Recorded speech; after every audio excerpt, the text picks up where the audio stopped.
서울의 택시요금 조정안이 서울시의회를 통과했습니다. 조정안이 최종 확정되면 서울의 택시 기본요금은 4,800원으로 오르고 심야 할증 탄력요금제도 도입됩니다. 올해로 6회째를 맞은 이호철 통일로 문학상 시상식이 한문화체험관에서 열렸습니다. 본상을 받은 중국 작가 옌옌커는 이호철 문학상을 통해 문학의 위대함을 다시 한번 느끼게 됐다며 수상의 기쁨을 표했습니다.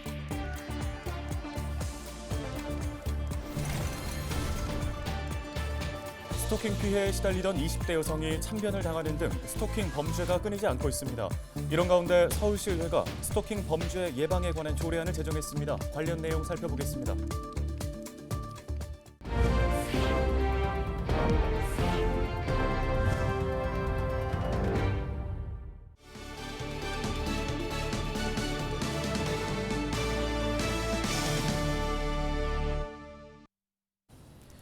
여러분 안녕하십니까? 헬로티비 뉴스입니다. 첫 소식입니다. 서울시의회가 지난 28일 본회의를 열고 서울시의 택시 심야 할증 및 기본요금 조정안을 가결했습니다. 서울시가 제출한 조정안에는 중형 택시 기본요금을 기존 3,800원에서 1,000원 올리고 심야 할증을 확대하는 내용이 담겨 있습니다. 자정부터 새벽 4시까지인 심야 할증 시간은 2시간 앞당겨져 밤 10시부터 시작되고 현재 20%인 할증률도 시간대에 따라 최대 40%까지 적용됩니다. 시는 다음 달 물가대책심의위원회를 열고 요금 조정안을 확정할 예정인데요. 조정안에 따른 심야 할증은 오는 12월부터, 기본요금 인상은 내년 2월부터 적용됩니다. 제6회 이호철 통일로 문학상 시상식이 29일 은평구 진관동에 있는 한문화체험관에서 열렸습니다. 올해 이호철 통일로 문학상은 중국 작가 옌옌커에게 돌아갔는데요. 네, 옌옌커는 매년 유력한 노벨문학상 후보로 꼽히는 작가입니다. 손성혜 기자입니다. 소설 사서로 이호철 통일로 문학상을 받은 중국 작가 옌넨커. 시상대에 오른 옌넨커는 이 상을 받기 위해 3년 만에 멀리 여행을 오게 됐다며 수상의 기쁨을 표했습니다. 人类的疫情已经整整的3年，我们这次活动恰恰是对疫情的一个最好的回应。为此，要特别感谢恩平区的所有为这个奖项做出工作努力的人们。 그러면서 이호철 통일로 문학상을 통해 아시아 문학이 세계적으로 인정받는 문학이 되기를 소망한다고 말했습니다. 我也特别渴望这个奖项能够永久的坚持下去。通过这个国际文学奖，让我们东亚文学、亚洲文学能够成为世界文学最重要的组成部分。 옌넨커의 작품 사서는 1950년대 중국에서 일어난 문화 대혁명 사건을 여러 인물을 통해 들여다본 장편 소설입니다. 문학상 선정위원회는 문학은 부정한 정권에 맞서 싸워 새로운 시대를 열어가는 상상력의 보고로서 존중받아야 한다며 옌넨커는 이러한 문학의 가치를 보여주는 작가라고 평했습니다.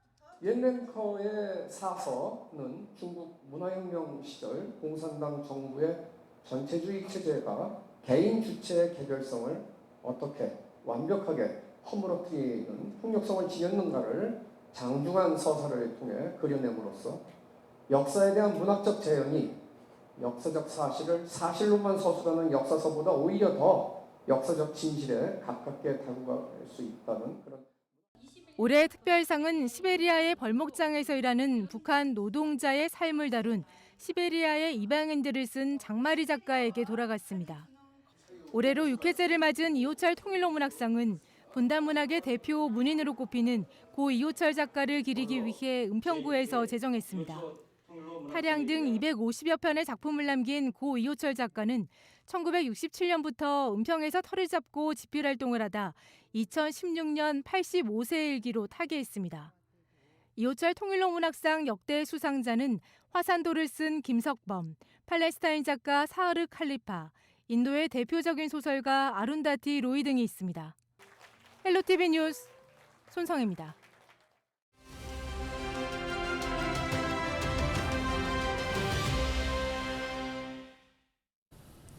얼마 전 발생한 서울 신당역 살인 사건과 관련해 스토킹 범죄에 대한 경각심이 높아지고 있습니다. 서울시의회는 최근 본회의에서 스토킹 범죄 예방 및 피해 지원에 관한 조례안을 통과시켰습니다. 네, 최수지 서울시 의원 전화 연결해 보겠습니다. 자, 최근에 국민의힘 서울시 의원들이 공동 발의한 스토킹 범죄 예방 및 피해 지원에 관한 조례안, 어떤 내용들을 담고 있는지 설명 부탁드립니다. 9월 28일 본회의를 통과한 조례입니다. 얼마 전 신당역 스토킹 살인 사건이나 노원구 새 모녀 살해 사건 등 스토킹으로 인한 잔혹한 강력 범죄가 빈번하게 발생하고 있어서 스토킹 범죄는 심각한 사회 문제로 대두되었습니다. 이 조례는 생명을 비롯해서 정신적이나 신체적으로 피해를 입은 피해자에 대한 보호 지원 체계를 마련해서 그들이 조속하게 일상으로 회복할 수 있도록 돕고 스토킹 범죄로부터 시민을 안전하게 보호하기 위함입니다. 조례 주요 내용은 스토킹 범죄 실태 조사나 지원 정책을 개발한다든지 예방 교육 및 홍보 사업 혹은 피해자의 심리 상담이나 법률 상담 등을 규정했고요. 서울시는 이 스토킹 피해자에 대한 보호 지원 종합 대책과 함께 피해자 원스톱 지원, 시민 인식 개선 방향 이런 것들에 대한 피해자에 대한 맞춤형 지원을 조금 중점적으로 발표했습니다. 네, 스토킹이 사실 그동안 경범죄로 치부돼 왔는데 지난해에서야 처벌법이 시행이 됐습니다만 일각에서는 시의회 차원의 이런 관련 조례가 너무 늦게 만들어진 게 아니냐는 지적도 나옵니다. 어떤 의견이십니까? 네, 저는 사실 그 지적이 맞다고 생각을 합니다. 그렇지만 지역에서 자유로울 수는 없지만 이 스토킹 범죄는 우리 사회 모두의 책임이기도 하다는 생각을 갖고 있습니다. 사실 서울시의회 국민의힘은 제11대 의회가 개원한 직후부터 스토킹 범죄의 심각성과 예방 혹은 피해자 보호에 대한 필요성을 인식했고요. 소속 의원 76명이 이 조례안을 발의한 바 있었습니다. 7월 6일이었고요. 근데 이 발의된 조례안이 본회의 9월 28일 날 통과하기 전에 이 신당역 사건이 일어난 경우고요. 스토킹 범죄 예방이나 지원을 하는 조례는 전국 17개 광역시도 중에서 서울시가 네 번째입니다. 서울시가 피해자에 대한 종합 지원 대책을 전국 최초로 마련할 수 있도록 지원하고 스토킹 범죄에 대한 촘촘한 예방책을 수립하고 스토킹 피해자에 대한 맞춤형 지원 체계를 마련하고자 서울시와 협의를 계속 거듭하면서 조례안을 준비해왔다는 말씀을 드리고 싶습니다. 네, 스토킹 피해자들의 얘기를 들어보면 안전한 일상을 온전히 누리고 싶다는 얘기를 많이 합니다. 이 때문에 보다 실효성 높은 안전 대책이 필요해 보이는데요. 정부와 지자체가 스토킹 범죄로부터 안전한 사회를 구현하기 위해서 어떤 고민과 노력들이 필요할까요? 신당역 살인 사건은 또 한 번 우리 사회에 경종을 울린 경우라고 생각을 합니다. 생명까지 앗아가는 스토킹 범죄가 발생하지 않도록 방지 대책과 피해자의 온전한 일상 회복 혹은 이번 경우 같은 경우는 살인까지 일어난 사건이기 때문에 피해자의 가족까지도 좀 온전하게 일상으로 회복할 수 있도록 그리고 예방을 제대로 할 수 있도록 지원 체계가 공고하게 마련되어야 된다고 생각을 합니다.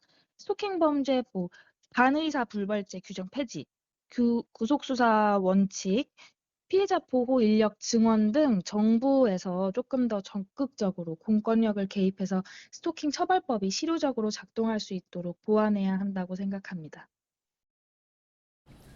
네, 알겠습니다. 말씀 여기까지 듣겠습니다. 서울시의회 최수지 의원이었습니다.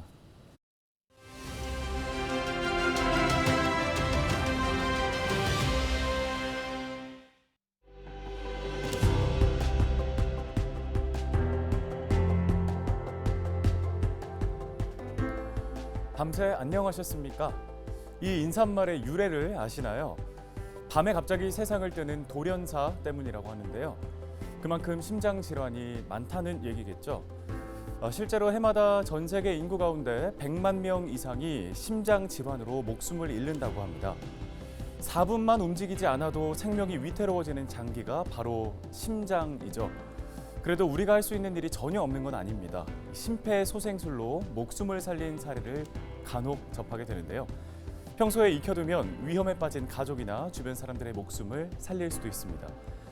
일교차가 심해지고 야외 활동이 많아지는 요즘, 가족과 주변 사람들의 소중한 생명을 살리기 위해서 이 심폐소생술을 배워두시면 어떨까요?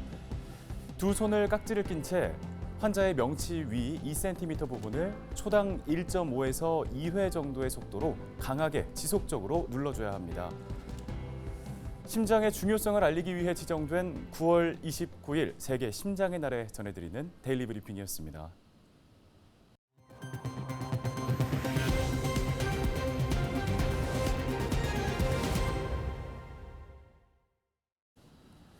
은평구가 전국 최초로 자립준비 청년 지원을 위한 공간인 은평자준청을 개소했습니다. 은평자준청은 지난 4월부터 시범 운영을 통해 멘토링 지원과 심리 상담 등 자립준비 청년을 위한 다양한 프로그램을 운영해 왔는데요. 다음 달부터는 금융경제 교육과 심리 프로그램 등 자립에 실질적인 도움을 줄 수 있는 프로그램을 진행할 예정입니다. 은평구는 이외에도 청년들이 자립 전 혼자 살아가는 체험을 할 수 있는 자립체험주택 4곳을 설치해 운영할 계획입니다. 양천구가 기부 나눔 상자 전달식을 열고 양천구 푸드뱅크 마켓센터에 2,200만 원 상당의 성품을 전달했습니다. 구는 지난달 29일부터 한 달간 주민센터와 어린이집, 복지관 등을 통해 식품과 생활용품 등을 기부받았는데요. 이번에 모인 물품은 검수와 분류 작업을 거쳐 지역의 어려운 이웃들에게 전달될 예정입니다. 이기재 양천구청장은 기부에 참여한 주민들에게 감사 인사를 전하며 앞으로도 지역사회에 생활 속 기부 문화가 활성화될 수 있도록 노력하겠다고 말했습니다. 저소득층에서 푸드마켓을 통해서 한 2,400명 정도가 이용하게 됩니다. 그래서 이런 기부 나눔 행사에 앞으로도 더 많은 신경을 써서 우리 양천구가 정말 어려운 사람을 제대로 돕는 따뜻한 양천으로 거듭날 수 있도록 노력하겠습니다. 뉴스 마치겠습니다. 네, 여러분 고맙습니다.